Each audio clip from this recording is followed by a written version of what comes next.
مشاهدين ديالنا، بسم الله. غنعمل واحد الوصفه يعني شبه النوتيلا. غنعمل واحد الساشيه ديال نيدو، وكتخويها في واحد الكاس، نفس الكيسان، كاس ديال لاروب ديال المهم اللي خرجت لك، زائد السكر، زائد سنيده والشوكولات المر. بسم الله. غنبداو بالنواشف الاولانيه. الماء غنردو على النار، من بعد غنعمل اضافات اخرى.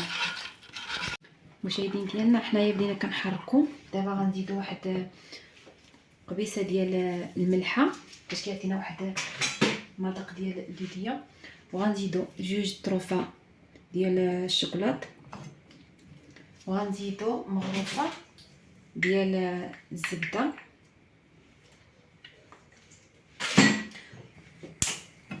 حنا كنحركوها باش كتذوب ديك الزبده وداك الشوكولات مع داك نيدو والسكر وداك الكاس ديال الماء. ومن بعد غادي نضيفو الشوكولات المر اللي هو بودر. دابا غنحركو كلشي حتى كتندمج في بعضياتها مزيان. ومن بعد غنطفيو على البوطه. اللي عنده الميكسور كيخدم به، اللي ما عندوش يمكن لك تعملها غير في مونينيكس عادي، وكتعطي لك واحد الكميه مزيونه، وكتعطي لك واحد القوام اللي انت باغا ما تخليش تقصح بزاف. المهم بقى لنا هي الزيت كنضيفوه حتى يعني كتخوي انت شويه بشويه، كتخوي شويه بشويه ديك الساعه حتى كتشبر قوام. مشاهدين ديالنا، حنا حيدناهم فوق العافيه من الكاسرونه. اللي عنده الميكسور يخدم به، اللي ما عندوش يعمل في مونينيكس. انا ضيفنا واحد الساشيه ديال نيسكافي.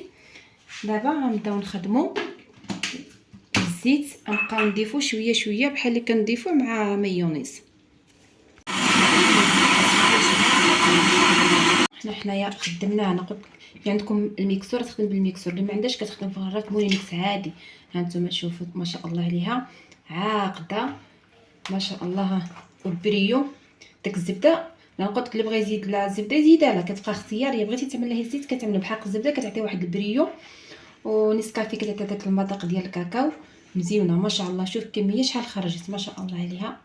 وشكرا للمتابعين، واللي بغى شي وصفه يخليها لي في الخاص نسيفطالو. وشكرا. مشاهدين ديالنا، انا كنخويها دابا فواحد الرطومه ديال اللي غنخليها فيها. هانتوما كتشوفوا ما شاء الله عليها عاقده وخاتره ما شاء الله.